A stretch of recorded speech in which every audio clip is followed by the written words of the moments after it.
নমস্কার বন্ধুরা, চলে এসেছি আবারও আজকে একটা নতুন রান্নার ভিডিও নিয়ে। আজ বানাতে চলেছি রুই মাছের কালিয়া। তো রুই মাছের কালিয়া বানানোর জন্য প্রথমেই নিয়ে নিয়েছি একটা 500 গ্রাম সাইজের রুই মাছ। তারপরে রুই মাছটাকে ভালো করে কেটে নিচ্ছি, একদম বড় বড় সাইজের করে কেটে নিচ্ছি, দেখতেই পাচ্ছ। তো এখানে আমি 4টে খানি করে নিয়েছি আর এখন একটা লেজের পিস করে কেটে নিচ্ছি। তো লেজের পিস খেতে কে কে পছন্দ করো অবশ্যই কমেন্ট করে জানিও। আমি কিন্তু লেজের পিস খেতে অনেক অনেক অনেক বেশি ভালোবাসি। তো তার জন্য প্রথমেই মাছগুলো কেটে নিয়েছি আর এখন মাছগুলোকে ধুয়ে নিচ্ছি। আর মশলার জন্য নিয়ে নিয়েছি পেঁয়াজ, আদা, রসুন, টমেটো আর কাঁচা লঙ্কা। এটাকে একসঙ্গে বেটে নেব। প্রথমে মাছগুলো আমি ভালো করে নুন হলুদ মাখিয়ে ভেজে নিয়েছি। এখন তেলের মধ্যে দিয়ে দিচ্ছি জিরে ফোড়ন, তার সাথে একটা শুকনো লঙ্কা, তেজপাতা আর লবঙ্গ আর এলাচ। তারপরে যে পেস্টটা করেছিলাম সেটা তেলের মধ্যে ঢেলে দিলাম।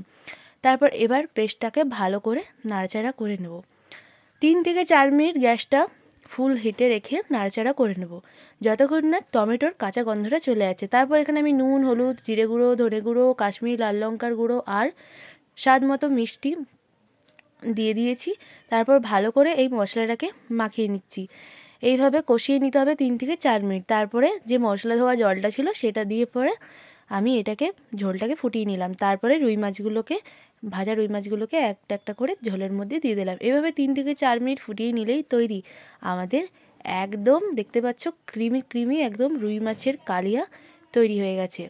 কতটা সুন্দর দেখতে লাগছে তোমরা দেখতে পাচ্ছ, একদম ক্রিমি টেক্সচার এসেছে একটা। তো এইভাবে বানিয়ে নিতে পারো রুই মাছের কালিয়া বাড়িতে সহজেই।